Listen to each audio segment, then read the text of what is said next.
Alright everybody, welcome back to the channel. It's Matty here from Chill TCG. Today we're going to be taking a look at the top 16 deck lists from the 400 player Chill Series number 43 tournament, which wrapped up this past Wednesday.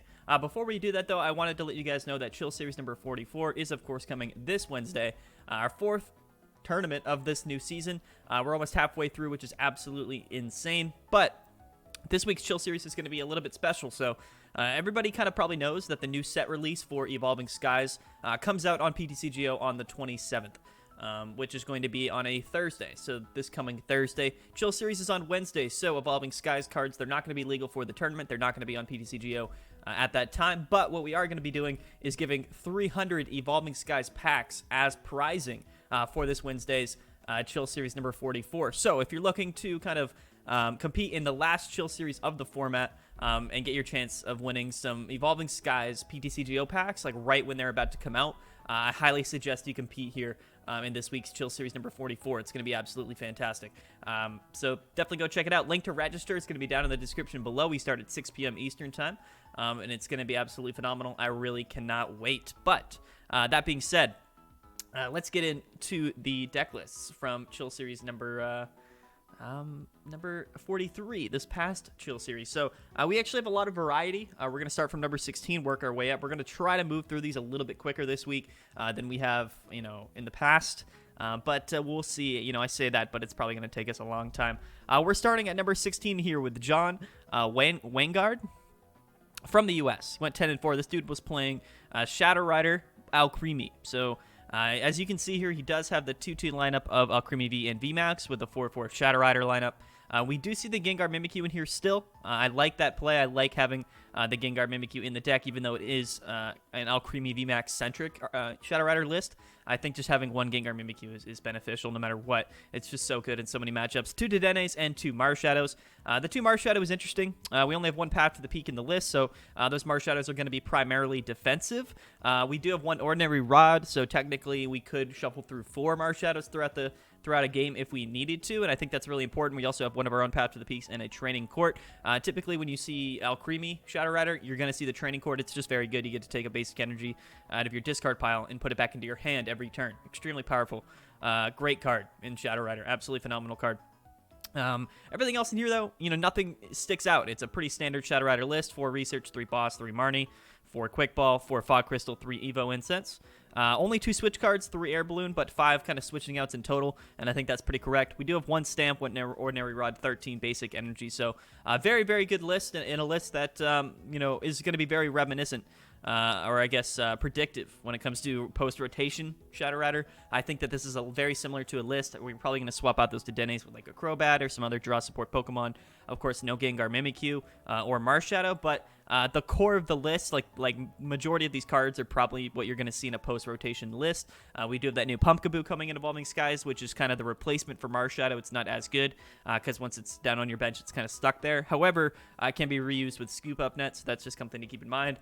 No Gengar Mimikyu is going to make this list a lot weaker. In general, Shadow Rider is going to be a lot less, I guess, consistent in a lot of matchups without Gengar Mimikyu, but it's still going to be so powerful. And a lot of times, especially in the next rotation, in the next format after rotation, just kind of having Alcremie VMAX is going to be such an advantage that I don't even think that Gengar Mimikyu will matter too much. But losing Marshadow and Dedenne GX will be a little bit of a hit. But yeah, here it is. And it's a very good list. I mean, even right now, before rotation, Alcremie is just so good in so many matchups.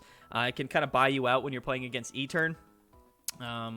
You can kind of win that E-Turn matchup even though you're weak to Dark, just because Alcremie isn't weak to Dark and can one-hit KO E-Turn VMAX when you have 6 energies on board, and that's the case with a lot of VMAX Pokemon as well. So I think that Alcremie after rotation is going to be even better, but right now it's still really good. No surprise that it made top 16, and a list that I really like. It seems very correct. Everything in there makes a lot of sense to me personally. So big shout out to John. Congrats on getting top 16. Next up we have the DarkMark from the Philippines, and he was playing Delmai's Eggrow Rillaboom, and this is probably the most prominent grass type list, at least right now before rotation, and I do really like this deck. We see here that it is in fact Eggrow Rillaboom, right, with Voltage Beat, kind of the core engine. We're using the Rowlet and Alolan Executors to super growth into the Rillaboom to get that off sometimes on turn 1, which is extremely powerful and actually really consistent. But it also has a great GX attack, so right now it's always worth to have a Pokemon in your deck with a GX attack. We see it in Shadow Rider and a lot of other decks. It just makes a lot of sense because GX attacks are so powerful, and even if you're kind of playing a VMAX-centric deck, it's nice to have a GX attack if you need it. Tropical Hour GX is that good for sure, and Delmi's VMAX is actually really awesome as well. Can do a nice 240 damage as well as snipe the bench, so I like that. We've got the Cramorant V, the Zarude V, some kind of tech attacking options. I know Zarude can actually heal Pokemon, I think, with one of its attacks, so I really like that. One Marshadow, one Dedenne, one Crobat. Kind of some support thrown in there. We're running 2 different kinds of Grookey, so we're actually running a 2-2-2 lineup, which is a little bit sketchy, I think, overall. But for the most part, like, if you're going to prize both those Grookeys, it's probably going to be very unlikely anyway. And typically, your opponent can't really, like, if your opponent does focus on kind of KOing the Rillaboom, if they do that a little bit too late in the game, it's just not worth it for him. That Rillaboom has 170 HP, which is pretty bulky. So it's a little bit risky just running a 2-2-2 lineup of the Grookey, Thwackey, Rillaboom, but I think it's probably pretty correct, I suppose. It's probably not that bad. We are running the Tag Call Engine. We've got Malilana, Guzmahala, Cynthia, Caitlyn with the Alolan Executor and Rowlet tag team, right? So all good stuff. Tag Call Engine is still extremely good right now. 2 Path to the Peaks and a Turf Field. I really like that.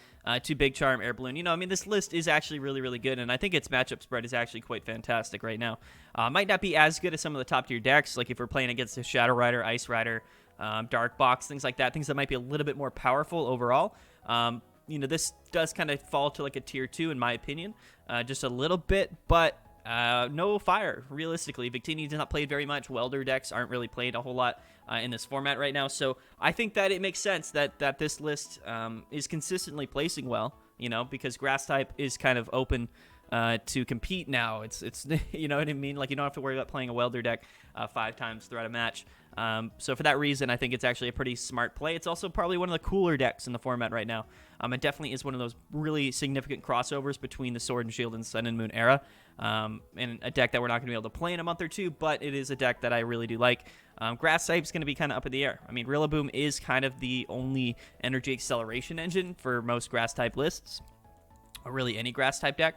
And without, Rowlet and Alolan Executor GX, it's going to be a lot less consistent to get into that Rillaboom. So, we'll see. We'll see how Grass decks kind of survive after rotation. I don't know exactly what's going to happen with them, but I think that, they're definitely, I don't know. We'll have to see. But either way, I really like this list right now, and it's seen a lot of success recently. So if you're a Grass type, deck builder, or if you like to play Grass decks, that's a good one for you for sure.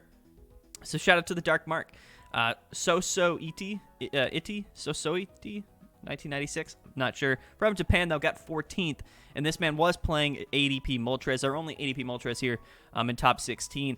ADP, it's just, we don't see it as much as we used to, without, I don't know. The funny thing is we don't really just see straight ADPization anymore, and I'm not sure exactly why. I assume it's probably just not as good for most reasons, but I don't know if people are actually trying it. I think maybe just max consistency traditional ADP might actually be really good right now, especially if Ice Rider is ever really good in the format. But this is kind of ADP toolbox. There's a lot of things going on here that you guys might notice.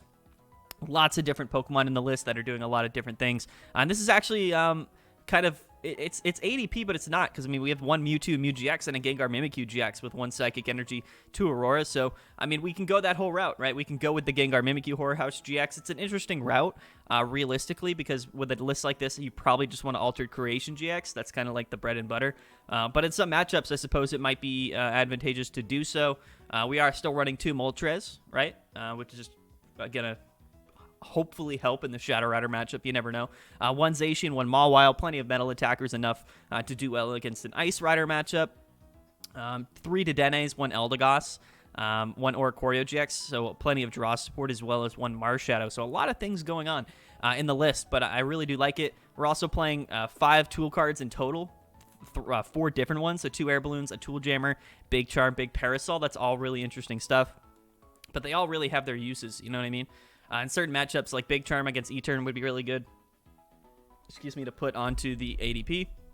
Tool Jammer is just kind of really good in general. Can turn off some Air Balloons, shut off switching options and things like that. Air Balloon, of course, is going to be really, really useful. Big Parasol is interesting as well.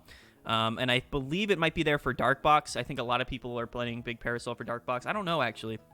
That might be incorrect. I honestly don't know exactly why Big Parasol would be in the list, but either way, we are running the tag call engine here since we are running the triple tag team support or tag team Pokemon in the list, as well as 3 tag team supporters. We do have 2 Valalana, 2 Guzmahala, and 1 Cynthia Caitlyn. You don't often see tag call engine with ADP lists, but in this one it seems to make sense because we do have the Mewtwo and the Gengar Mimikyu, so you might as well just kind of go all in there.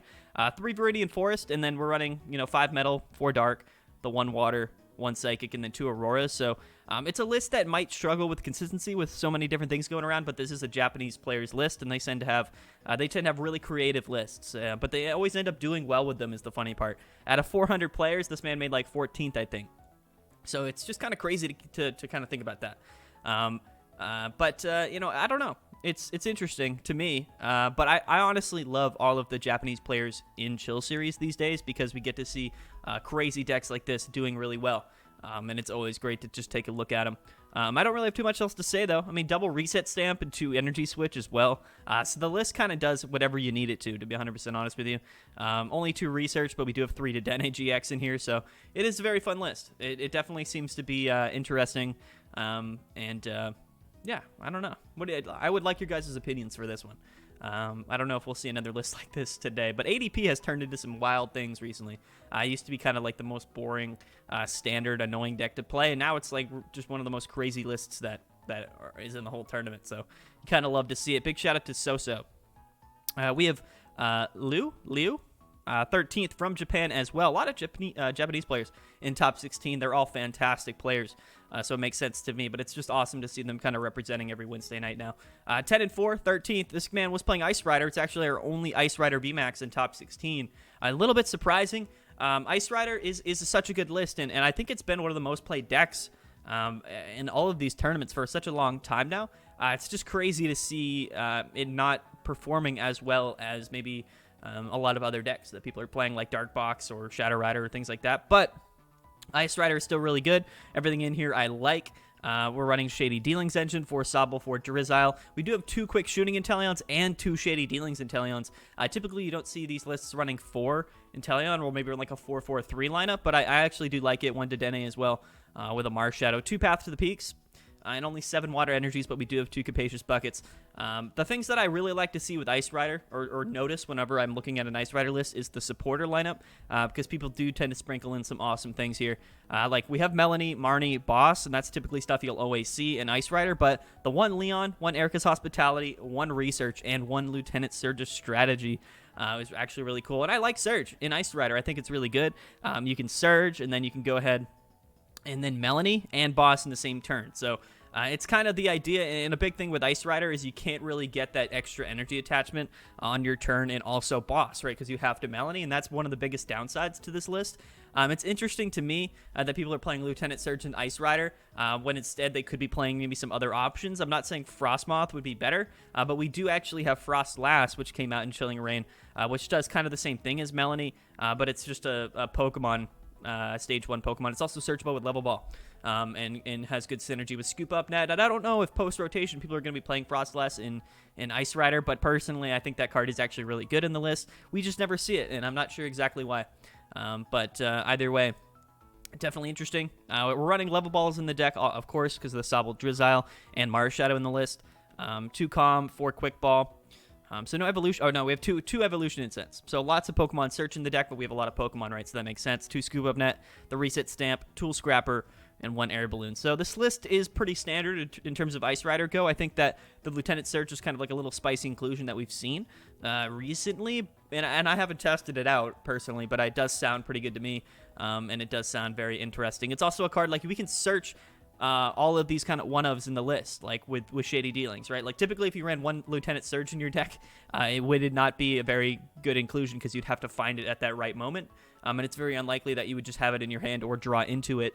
But with this deck, we're constantly searching for trainer cards, right, with Shady Dealings, so it does make sense to me that maybe 1 Lieutenant Surge could actually be really good in the list. We also are running Mew. I didn't notice that, but yeah, the Mew is in here, which I think is honestly really important right now. When we're running any kind of quick shooting engines, or Shady Dealings engines, because these are Pokemon that can be sniped pretty easily on the bench, 100%, especially if you're playing Urshifu. So I think Mew's really important, another card that's rotating, and it kind of begs the question, how a lot of these Inteleon Shady Dealing Engine lists are going to do after rotation when Mew is not around, and they cannot be protected on the bench. But either way, Ice Rider, very good. You love to see it. Our only one in top 16, I think. Yeah, so big shout out to LouLiu. I don't know, dude. I do not know. I do not know it all. Griffogames 24 from Mexico was playing Blaziken Urshifu, so Rapid Strike Toolbox, I suppose. Yeah, and it's one of my favorite lists in the game right now. Definitely struggles with a little bit of consistency, but it has a lot of things going on with it, right? I mean, almost all these Pokemon are Rapid Strike Pokemon, and they also honestly have a lot of synergy. You know, they really do. Urshifu, right? You know, it's really great. It's low energy attack cost attacker, can do 150 damage for just 1 energy, which is really, really good. Fighting type as well, which is a pretty good typing to have at the moment. And then we have the Blaziken VMAX, which is interesting. Definitely not as high tier of a Pokemon as Urshifu overall, but it does have a really nice second attack where you get to accelerate some energies from your discard pile to your Rapid Strike Pokemon. And I like the Pokemon. It just is a little bit hard to kind of get going. You can do that attack with just 1 Rapid Strike energy, and that is searchable with the Rapid Strike Search Octillery that we have on the list. We got 2 of those. So we're running a 3-2 Urshifu lineup, a 2-2 Blaziken lineup with only 1 of the Zorora V. But I think this is a list that kind of will focus mainly around Urshifu, and then if we want to go ahead and then Blaziken and then snipe with Zorora, that's kind of like our checkmate option. We also have Passimian to increase the bench damage against V and GX Pokemon with Telescopic Sight. So this is definitely a bench sniping deck. Like, this is what the focus is with the Zorora, with the Passimian, with the Rapid Strike Urshifu. We're just kind of doing it a little bit differently than a standard Urshifu list, because, you know, we're running the Blaziken, we're running the Zorora, but I like it. It has a lot of synergy. It just doesn't seem to be as consistent as maybe a typical Urshifu list if you're running Inteleon. But I do like it, and it's awesome to see it do this well in the tournament as well. Lots of Rapid Strike cards in here sprinkled in, like Echoing Horn, which I always forget it's a Rapid Strike card, but it is, so that is searchable with Octillery, Karina's Focus, Brawly, Fan of Waves. All these cards are just so useful, and they are completely searchable every turn with Rapid Strike Search on Octillery, which is really, really good. Rapid Strike Scroll of the Skies, which is kind of crazy. I think that it does, what does it do? It does 10 damage.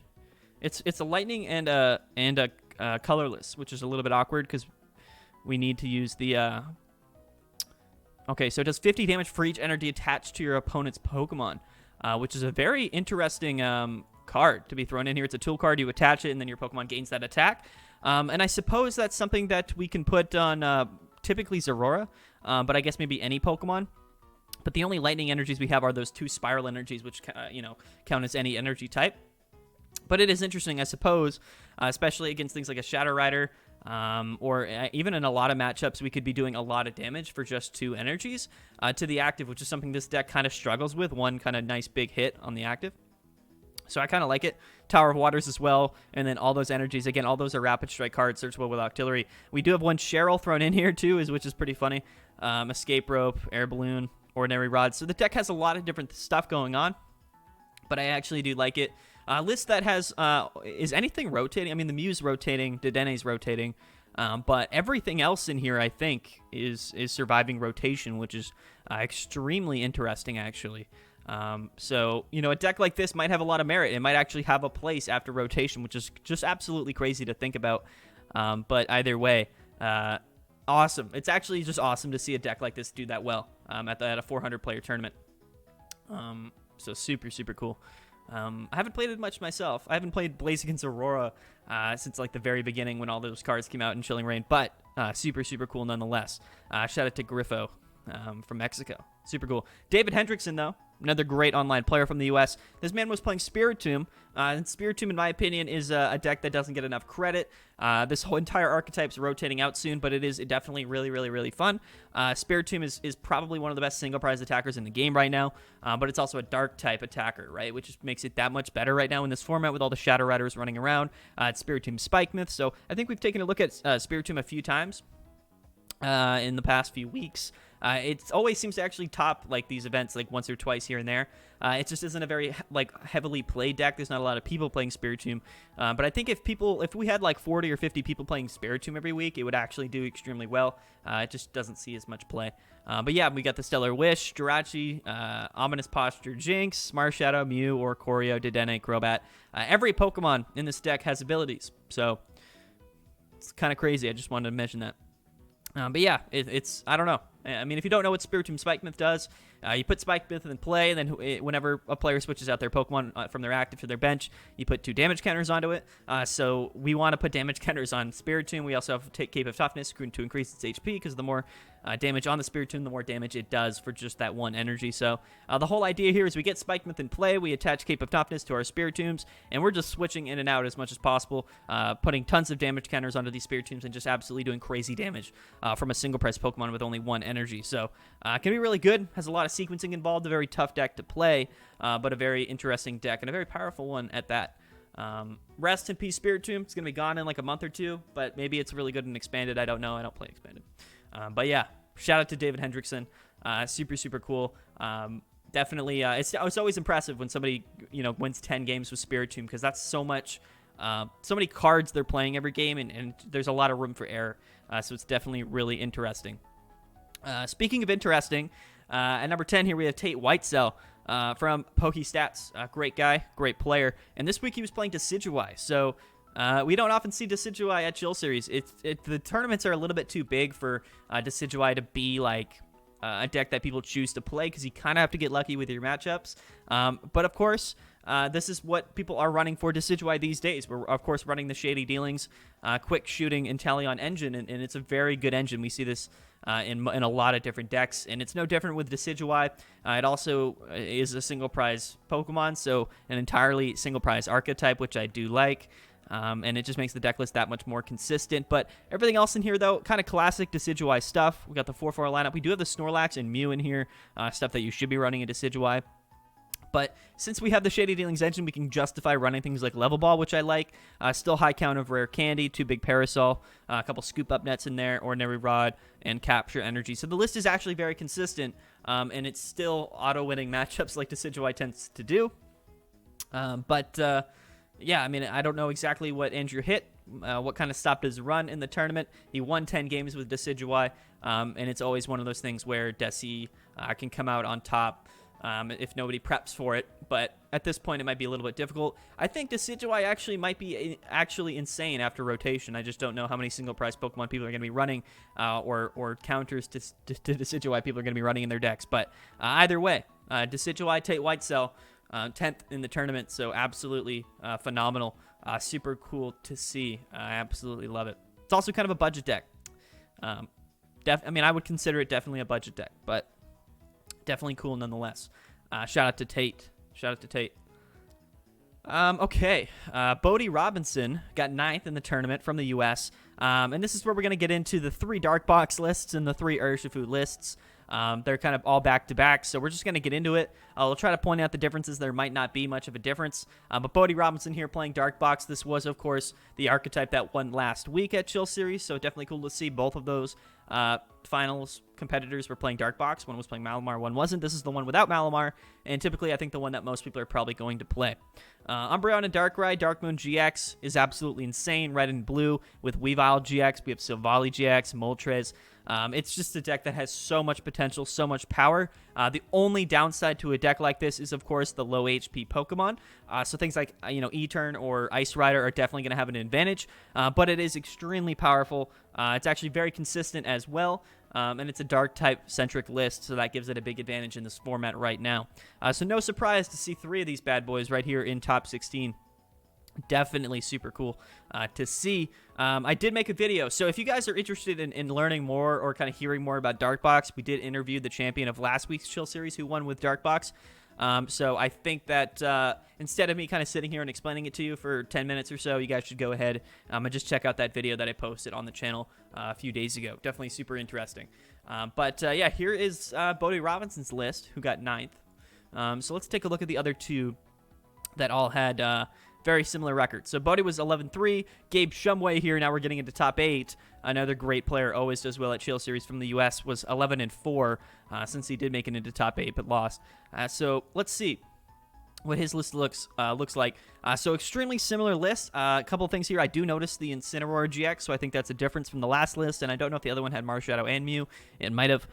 But yeah, I mean, very similar archetypes, and you can kind of see, right? I mean, I think right now playing Dark Box is a really smart move. It's one of the most powerful decks in our format right now, and if you're going to be playing Dark Box, it might be interesting to see these 3 lists and how they differ. I think this one running Incineroar, I don't remember all of the cards that were in the last list, but you guys can go back and kind of compare the 2 lists. But either way, a big shout out to Gabe, and I think this was like his first time ever playing Dark Box, if I'm being 100% honest. So just kind of speaks to how good Gabe is, really.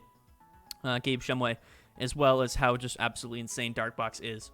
So congrats to Gabe. Top 8 for sure. Love to see it. Hajime A. From Japan. I'm probably butchering that name, and I apologize. I got 7th, also playing Dark Box. So let's see what his list is rocking with. This was the Japanese player. Okay, so yeah, his list is, I think, pretty much the same. Not running the Mew, not running the Incineroar. I think he might be running, I don't know exactly what else he has in here. But 3 lists, all very similar, and you can kind of see where the differences are. But definitely really cool. 2 of these made top 8. And just kind of think about that, you know what I mean? So in my opinion, definitely the best Dark type list in the game right now, and I think that Dark is still one of the best types to be playing. Overall, I think its spot in the format right now is actually pretty phenomenal, and it has a lot of pretty good matchups. Like I said, does struggle with maybe Ice Rider, E-Turn, things like that, but against Shadow Rider, against other tag team decks, it's absolutely phenomenal, and against other VMAX decks that perhaps aren't doing as much damage as Ice Rider or E-Turn, going to have a really good matchup. Its matchup spread in general is really good, but I talked about it more with Eric Brooks in our interview last week, so definitely go check out that video. But super cool. Super cool. If you want to watch the grand finals from last week, you can also see Dark Box in action, so I recommend that. Getting into number 6 now. Now we're at TommyW from Hong Kong, and now we're going to get into the 3 Rapid Strike, Urshifu, and Teleon lists that were at 6th, 5th, and 4th place of the tournament. And we're not going to spend too much time with these, but we're going to see maybe what the differences are between these lists. But I mean, pretty standard stuff to me. Urshifu and Teleon, all the stuff that you typically will see. Running a 4-3 count of Urshifu, 4-4 count of Sobble, Drizzile, and Teleon. This is a deck that does have a lot of focus on kind of checkmating your opponent with hitting them on the bench.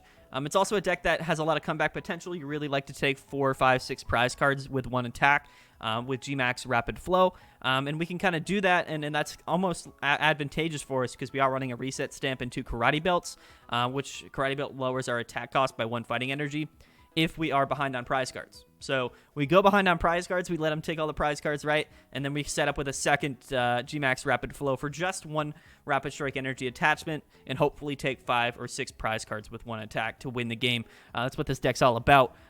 Chip damage, a lot of damage modifiers with quick shooting, 3 of those in Teleons. We do have the Rapid Strike Passimian with Throwing Coach.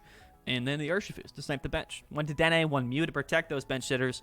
And we do have a Jirachi GX to turn off our Psychic Weakness. So all good stuff. I mean, realistically, and it's interesting because this is a deck that doesn't have a lot of switching outs. Like, typically Urshifu would run a lot of switching outs because we would have more of a focus on Gale Thrust. But now we don't as much. You know what I mean? So we're only running 1 switch, 1 Air Balloon, 1 Escape Rope, and 1 Tower of Waters. That's 4 switch cards in the deck, which things like Air Balloon and Tower of Waters can stick around a little bit more, and Escape Rope has a little bit more utility, forcing your opponent to switch out. So still running kind of 4 switching outs, which is typically fine in what most decks play anyway. So very good list. Very good list. Imagine this with Metacham thrown in here. And Mew not in the format. It's going to be an absolutely insane deck. Potentially the best deck after rotation. So keep that in mind. Shout out to TommyW. Let's take a look at Daiichi Shimada from Japan. An amazing player. Got 5th. Also playing Urshifu and Teleon. And let's see. Did these guys all bring the same list? His is a little bit different. Definitely a bit different. We do see Erica's in here. We're running 1 Stone Energy on top of just the normal fighting, which I think is actually kind of smart. Got to be careful. This deck has to definitely be careful when Duraludon's around because I think Duraludon is just going to like entirely counter this deck without, because it's immune to attacks from Pokemon with special energies attached. So that's actually something crazy to think about. But yeah, very similar list in nature here. I think most of the things here are going to be pretty similar. I can't really point out the differences. I think maybe Scoop Up Net. I don't know if we saw Scoop Up Net in the last deck, but very similar. This one's got 2 reset stamps as well. So very similar decks, of course. Same archetype.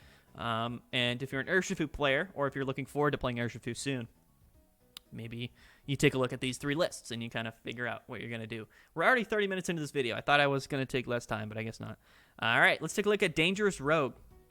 Dangerous Rogue got 4th in the tournament, playing from the UK, 12-3-1, playing Urshifu and Talion. Let's take a look at his list.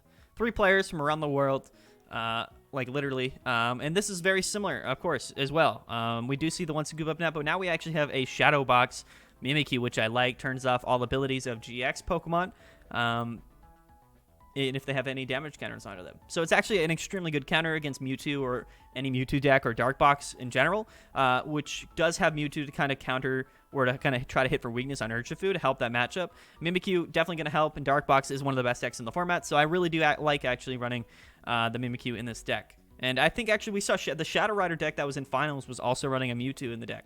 Not that the Mimikyu will help you in that matchup, because they do just have Alcremie and Shadow Rider still, but interesting nonetheless. Mimikyu still a really good tech inclusion. I think this card was literally made to counter Mewtwo, but interesting nonetheless.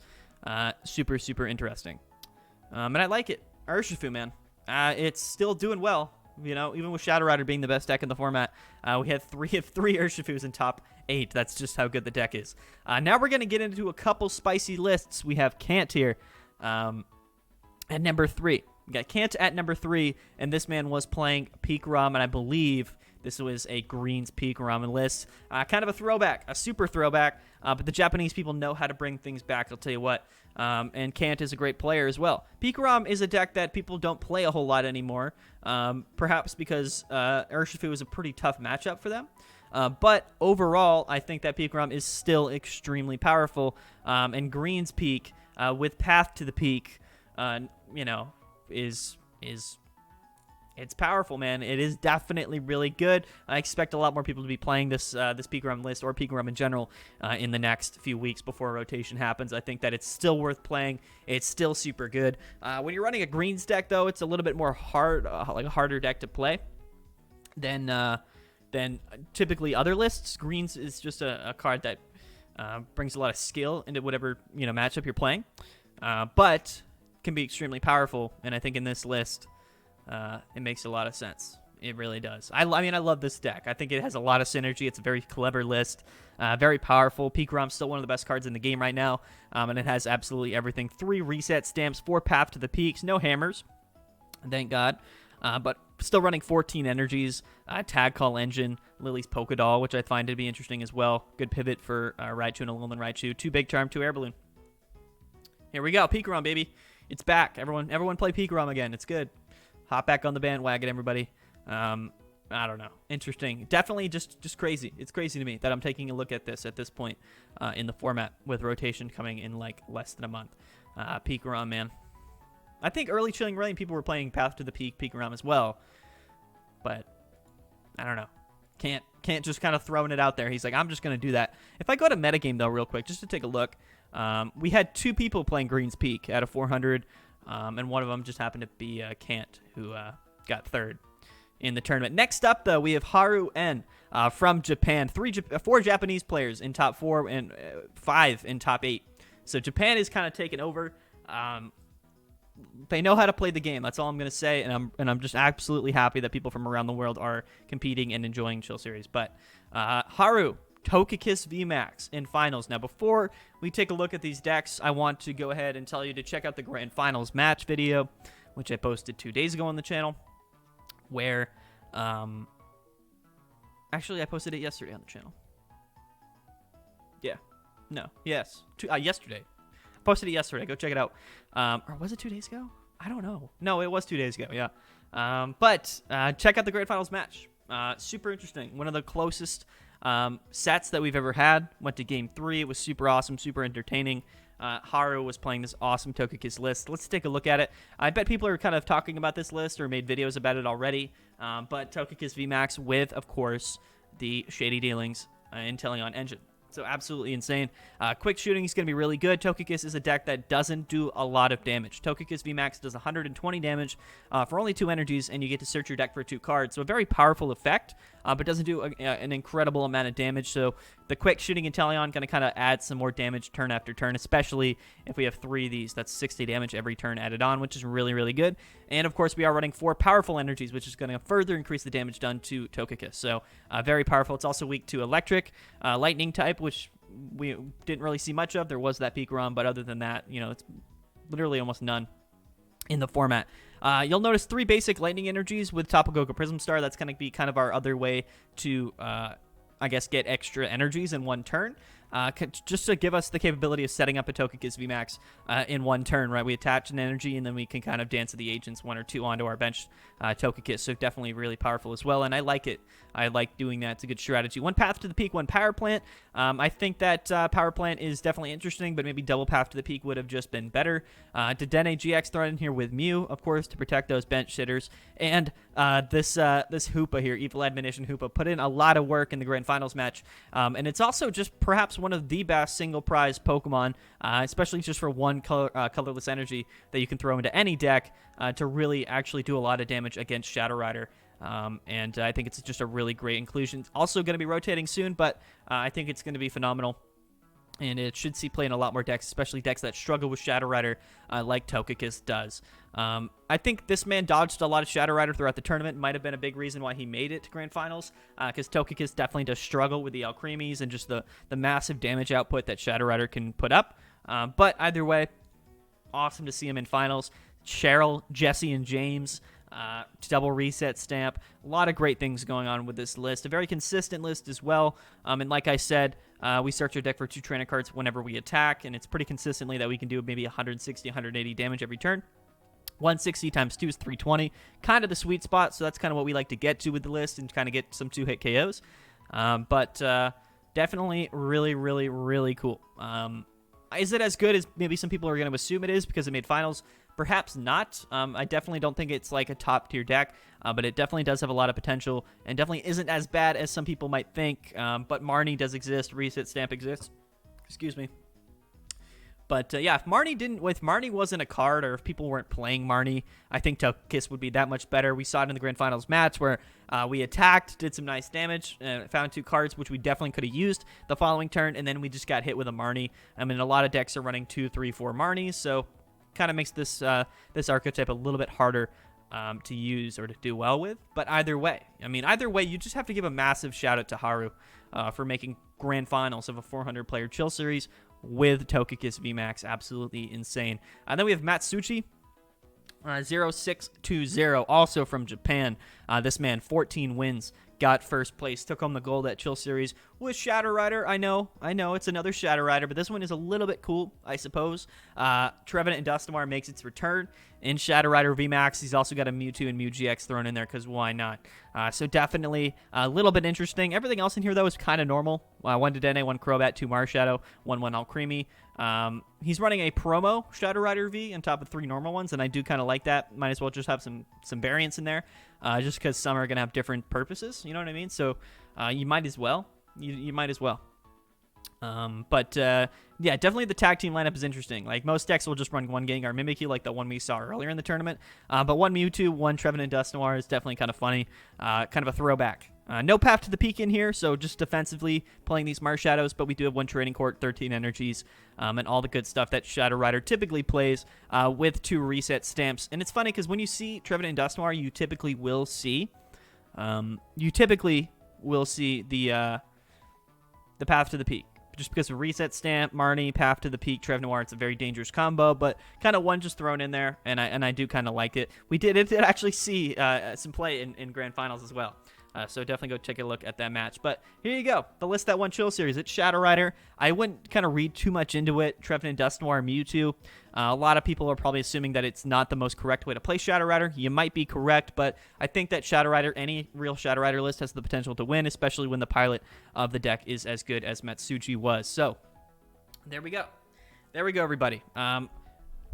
I apologize. I thought this video would be shorter than the previous ones. That was my intention, but it's actually longer, I think, than almost every other top 16 video we've ever done. So there you go. 40 minutes of me talking. Hope you guys enjoyed. I've been Maddie from Chill TCG. Don't forget to like the video, subscribe. We are so close to 5,000 subscribers.